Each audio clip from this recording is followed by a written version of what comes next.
His musings were interrupted by his faithful assistant, who entered and stated, "Xavier, I think I may have found the candidate for our next round of testing.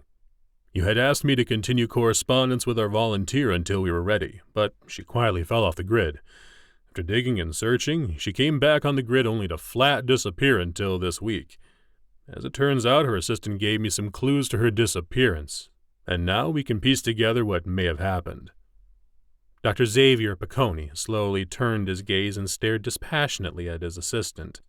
He adjusted his spectacles and tossed his shoulder-length silver ponytail back over his collar before he reprimanded, "Leroy, our Forever Code project is designed to intercept the degenerative tissue problems in human beings, as well as refresh the body's DNA encoding, so the life force of the individual can allow living for 1,000 years.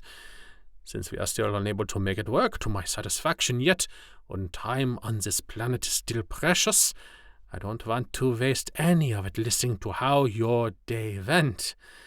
Can you simply get to the point and outline our next steps?